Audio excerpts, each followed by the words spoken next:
So if you didn't see it, we just put up a video before about the Javelin, but in this video, we're gonna talk about the Brute. So let's get it on a stand.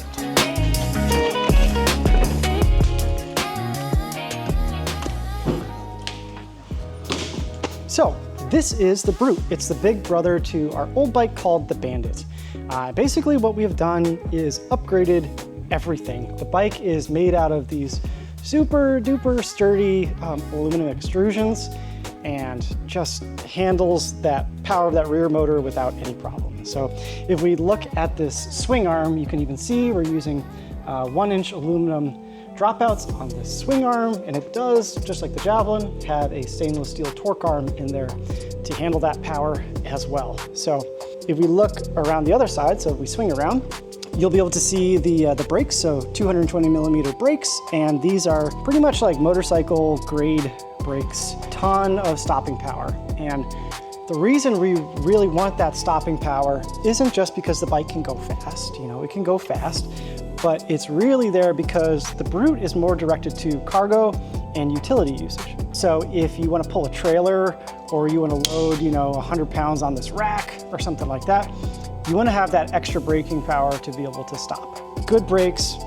crazy big dropouts, and it's using that same motor from the Javelin. So it's a 4T winding on a 5,000 watt nominal, 10,000 watt. The speed on the Brute is less than the Javelin, and that just comes down to geometry. So we use a 16-inch wheel on a Brute, and we use a 17-inch wheel on a Javelin.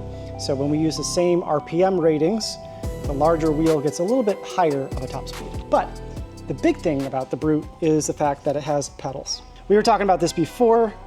The Brute does not have pedal assist. We've had a few people ask for it. I'm not gonna put pedal assist on a 5,000 watt bike. And that's the right call, especially like some of these companies use cadence sensors, and when that thing hits you with that full 5,000 watts, not fun, very scary. This bike no longer falls into the e-bike category, right? It really is in that moped category. Having ghost pedaling while you try to do it, you know, it just doesn't make sense. So moving forward, we do the dual headlights. It's really just like for us a nod to the Bandit. Not everybody likes the dual headlights, and that's perfectly fine. We have a mono headlight, as well as probably 5 other options under our DIY section on the website. And we use the same connector on everything. So even if you get the bike and like 3 months from now, you're like, I don't like the way this looks, go online, you can get another headlight from us, and you can wire it up. We do use 12 volt across the entire lighting system. So your turn signals, your tail light, your headlights, everything uses 12 volt. So that means you can use any motorcycle component. That's lighting. While we're up here using that same big brake on the front, they all come with mirrors, right? Everybody wants to know, do they come with mirrors? Yes, they come with mirrors. So that's kind of an overview of the stock bike. You know, we do have other accessories, like you have the rear rack and a few other things like that. We'll probably add some more options as time goes on, but the Brute really is a standardized bike. The bike on the stand right now is silver paint, but moving forward in the fall of 2025, Spark is now painting all Brutes black. We only have maybe 2 or 3 more in this silver color, and they are $200 less than the black frames. But if you're watching this video in 2026, you're probably wondering where this is even at. So we are making all of these in black. But I think it's about time that we go outside and let's take a test ride. All right, guys, we are about to hop on the Spark Brute. Matt here is going to give us a little rundown of the bike before we take off on this. Controls on the Brute are pretty simple. You have a twist throttle on your right hand. There is a button, this action button right here. And if you look at the screen, you're going to see it changing its power modes, right? So we do have our low, our middle, and our high power mode. We'll be in 3 today because we're going to be on a bunch of back roads and stuff. You're going to have your front brake and rear brake, just like on the Javelin, same lighting harness, headlight, horn, all that kind of stuff is still there. One thing that's interesting about the Brute is it does have a center stand. So if I kind of lean it forward, I can activate my motor, right? That's actually super convenient, guys. You can get the wheel off of the ground without needing to put this thing up on a stand, which can be very difficult with these bikes because of the chain rings. Yes. So not only will it do that, but the bike is actually balanced in a way so that if you take the front wheel off, it will just counterweight back, and you can take the front wheel off without having to use a stand as well. So it will kind of seesaw for you So you get the best of both worlds. That's amazing. The only downside is you kind of have to muscle it.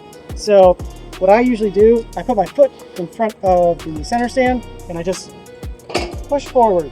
When I'm putting it on the center stand, I push my foot down on it and I grab onto the handlebar, not necessarily the brake, and I grab this part of the frame and I lift. People will try to lift it from the handles, or they'll try to like hold the brakes and do crazy stuff. Just keep it simple, but yes, it is a little difficult to put on center stand. So. Hey, but the convenience for maintenance, you can't beat that. A little bit of a new update right now is the Brute seat is not the most comfortable. I'm not unaware that it's not like a lazy boy luxury seat. It's okay, but it could definitely be better, and we're always trying to improve. And so we have worked out a deal with Tapia, and you're going to be able to buy 3 options: standard, tracker, or a cafe racer seat. So in the near future, you're gonna have a much more comfortable option. So one thing about the bike that you're on today is this is actually a customer bike. So we always ask, you know, when we're doing these videos, like, don't go too crazy. But also, if you notice anything that I need to tighten up, if I need to adjust, let me know. And at the end of the video, we'll get on a stand and we'll fix those things. When Spark builds bikes, we often go out 2, 3, 4 different times with these bikes before we say they're good to go. They are as good as we could possibly get them when we put them on a pallet and ship them out. So this one's brand new. I tightened everything up again. We should be good to go, but let me know if you hear anything, feel anything. Will do. I'll take good care of it. All right, guys, we're starting out in the highest power mode. We're just gonna get straight into this. So with these longer bench seats, you can scoot forwards or backwards depending on how big of a rider you are. I am 5'6", about 145, 150 with all of my gear on. All right, guys, we're gonna get into the handling of this thing. This is a very leaned over riding position, so you're definitely hunched over towards the front on this bike, and I can tell you that the power feels fantastic. With the 4-driver controller and this QS205, those are such good components, guys. These are the kind of things that I run on my personal builds, but you can get it straight out of the factory. This thing is going to be tuned, that way you can ride it comfortably straight out of the box. These bikes can be turned up with the controllers. That is something you so desire. I can tell you already that the brakes are way above the average when it comes to these bikes. Most bikes come with some beefed up version of mountain bike brakes, but these are proper motorcycle calipers that we have on here and motorcycle rotors. These things are going to absorb a ton of heat because they have more mass and they are using DOT fluids that takes a lot more heat to boil those. This is definitely a moped style bike. It's not going to be the most comfortable suspension in the world. It's definitely not bad, but you can just cruise on one of these. It feels super sporty and stable.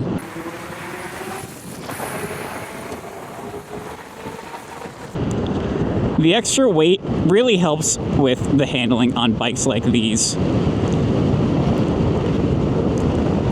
When you're doing these kind of speeds on a bicycle frame, it can feel super sketchy. This thing does not feel sketchy at all. It feels overbuilt for the power it has, which is a good thing. You want your bike to be nice and reliable, which is what they have this thing set up to do. The performance that you're seeing here is the way you are going to get it out of the box, and this is going to be more than enough for most people. I mean, look at that. We're already cruising past 50 miles an hour, and this thing definitely has more in it. And while the standard bike does come with, I believe it's a 30 amp hour, 72 volt battery, you can get some massive batteries in here. I'm going to list up on the screen all of the different options that you have. The ranges quoted on this bike are real world tested ranges. Most of these e-bike manufacturers lie about the range of their bikes. They're like, oh, if you ride this at 10 miles an hour with a 100-pound rider, you'll get 110 miles of range. That's not real world. And these things are going to get those real world figures.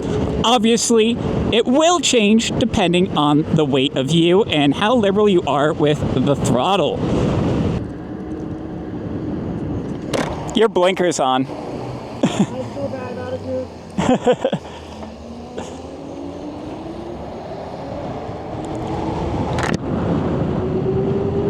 Oh yeah, we're getting into it. I love the way this bike feels.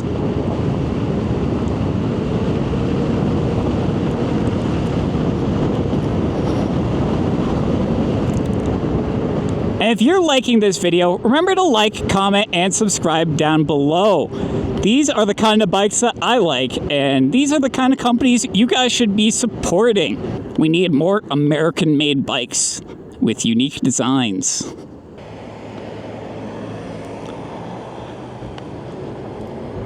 And that's a full throttle launch, guys. That's super manageable, but the pickup picks up so quickly afterwards. It feels great. It's also really smooth. There's no dead spot in the throttle like some bikes. And these things have full street legal lighting as well. So we can click on our turn signals and take these turns, and everybody around us will know what we're planning to do.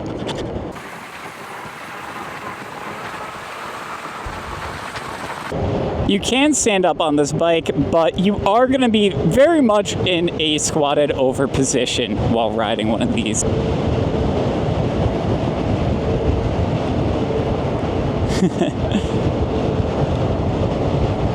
If you're looking for a bike to do your commute on, this thing would be super comfortable as long as you don't need to get onto the highway.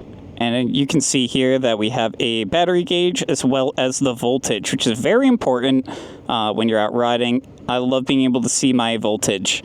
So many bikes forget to do that.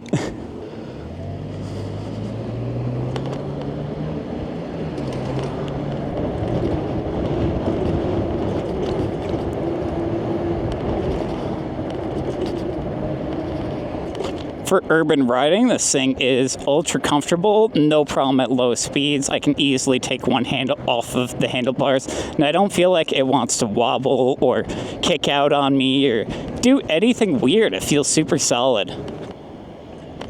Yeah, this thing's not feeling jumpy, guys. This feels super consistent every time I twist this throttle. Is this the fastest bike I've ever hopped on? No, but it doesn't need to be. All I need is a performance level that is fun to ride and useful. I can use all of the power this bike has to offer, and I can do it comfortably and safely.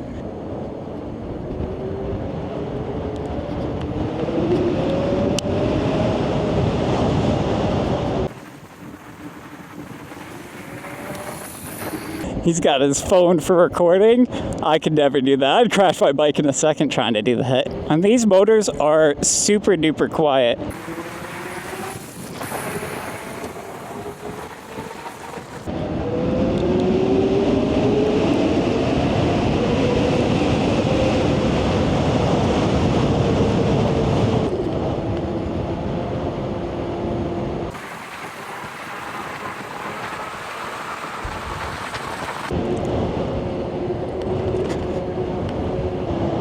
Look at the views, guys. That's beautiful. Little roll and stop. Eat that thing up like nothing. Can we stop here for a sec?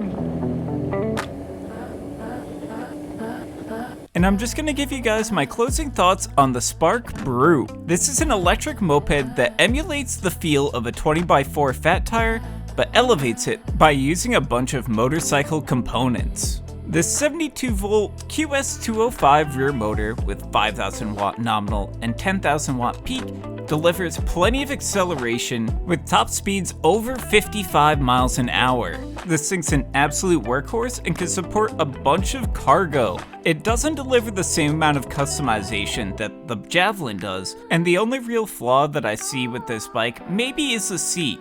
It's not ultra uncomfortable, but I would probably recommend picking up one of those optional upgraded seats. One thing of note is that all Spark bikes do come with a title and MCO, so if you need to register this thing as a motorcycle in your local area, you definitely can. But luckily, these ship as an electric moped in Connecticut, and they are equivalent of a 49cc scooter here. If this seems like the right bike for you, check the link down below and use my coupon code TTR to save yourself money on this bike. I know that you'll enjoy the Spark, and they're awesome to work with.